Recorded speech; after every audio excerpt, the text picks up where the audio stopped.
عمومی طور پہ ہوتا یہ ہے کہ لوگ کہتے ہیں جان ہے تو جہان ہے. جان اور جہان کا فلسفہ ہم بچپن سے سنتے آئے ہیں. لوگ کہتے ہیں جائیداد چھوڑ دو، فلاں چھوڑ دو، فلاں چھوڑ دو، نظریات پر بھی کمپرومائز کر لیتے ہیں. جب جان نہیں ہے تو پھر باقی کیا؟ جان ہے تو جہان ہے.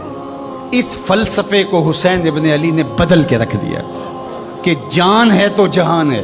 حسین نے بتایا جان نہیں ہے پھر بھی پوری کائنات تیری ہے. لوگ یہ کہتے ہیں کہ اگر لٹ گئے تو پھر سب کچھ برباد ہوگا. حسین نے یہ فلسفہ دیا لٹ کے ہی تو آباد ہوا جاتا ہے. یزید سب کچھ بچا کے بھی نہ بچ سکا، حسین سب کچھ کٹا کے بھی زندہ و جاوید رہا. یہ فلسفہ دیا سب کچھ کٹ جائے، سر نیزے کی نوک پہ بھی چڑھ جائے، خاندان کی لاشیں بکھری پڑی ہوں اور گھوڑوں کی ٹاپوں تلے روندی جائیں، کفن بھی کھینچ لیے جائیں، خیموں کو بھی آگ لگا دی جائے، لیکن سر شہیداں پھر بھی نیزوں پہ بلند ہی رہے گا، اونچا ہی رہے گا. یہ فلسفہ حسین ابن علی نے دی. یہ سر جھکنے کے لیے نہیں ہے، یہ سر اوپر بلند ہونے کے لیے. اور میں ایک بات کہا کرتا ہوں، لوگ سر بچانے کے لیے ہاتھ دے دیتے ہیں، ظالم کے ہاتھوں میں ہاتھ دے دیتے ہیں کہ سر بچ جائے. حسین نے ہاتھ بچانے کے لیے سر دے دیا.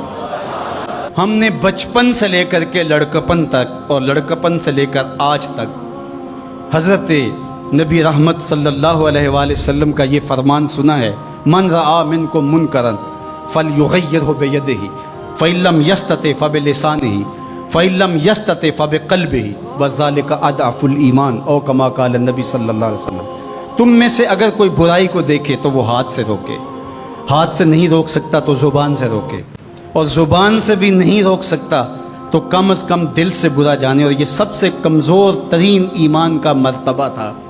جو لوگ کہتے ہیں امام حسین کربلا میں کیوں گئے، میں انہیں کہتا ہوں امام حسین حضور کی گود کے پالے ہوئے تھے، کمزور ایمان والے نہیں تھے کہ دل میں ہی کڑتے رہتے اور ظلم کو اور جبر کو اور زیادتی کو اور ناانصافی کو ہاتھ اور زبان سے نہ روکتے. حضرت امام حسین کے خطبے دیکھ لیجئے، قدم قدم پہ خطبے دیے. محمد بن حنفیہ کے نام جو آپ نے وصیت نامہ لکھا تھا، آپ نے فرمایا انی لم اخرج عاشرا ولا بطرا ولا مفسدا ولا ظالما، میں سیر سپاٹے کے لیے نہیں جا رہا اور نہ ہی میں اپنی کسی خواہش کی تکمیل کے لیے جا رہا ہوں. میرے اہداف میں، میری خواہشات کے کسی گوشے میں یہ موجود نہیں ہے کہ میں تخت و تاج حاصل کر لوں گا. انما خرجت لطلب الاصلاح فی امت جدی، میں اپنے دادا کی امت کی اصلاح کے لیے جا رہا ہوں.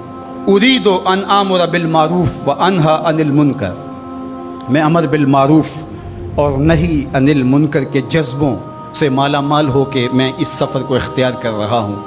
جب شریعت کا مذاق اڑایا جا رہا ہے، شریعت کی شکل بدلی جا رہی ہے، خلافت کا رشتہ قرآن سے ٹوٹ گیا ہے اور ایک نئی صورت دین کو دی جا رہی ہے، اور جو اس سانچے میں ڈھل کے دین نکلے گا وہ محمد عربی کا دین نہیں ہوگا.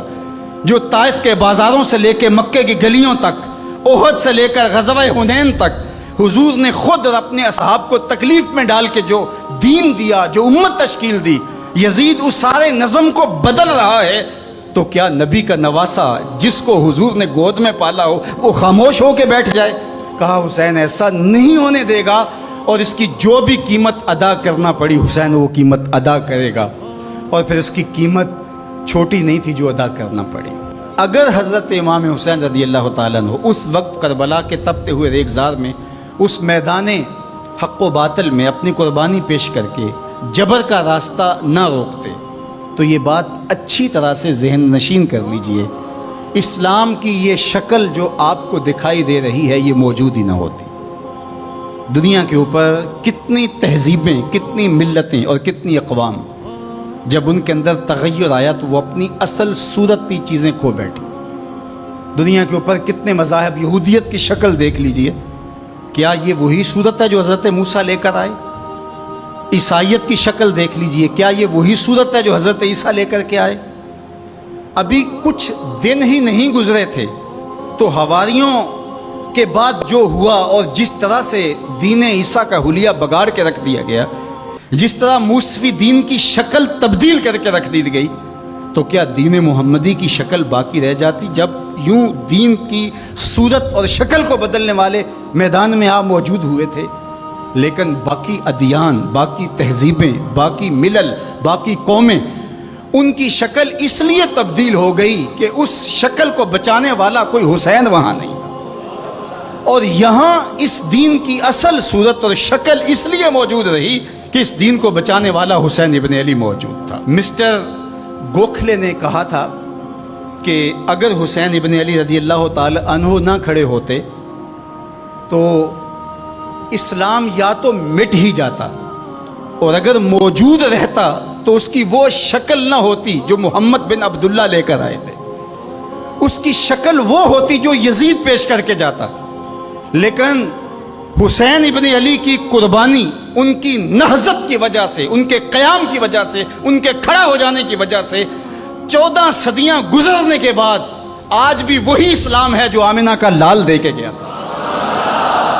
یہ حسین ابن علی کا کام ہے جو حسین نے کیا، اس لیے حضور نے ناز کیا حسین پر، کہا کہ حسین منی و انا من حسین، حسین مجھ سے ہے اور میں حسین سے ہوں۔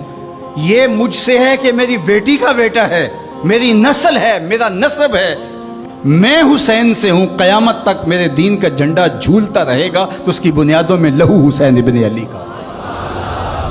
حضرت امام حسین رضی اللہ تعالی عنہ نے ایک بات کہی تھی، جب بیعت کا آپ سے مطالبہ کیا گیا تو آپ نے یہ نہیں کہا کہ میں یزید کی بیعت نہیں کرتا، بلکہ آپ کا جملہ تاریخ ساز ہے، بڑے لوگوں کا کلام بھی بڑا ہوتا ہے اور حکمت کے نور سے بھرا ہوا ہوتا ہے، قیامت تک ایک نصب العین دینا تھا۔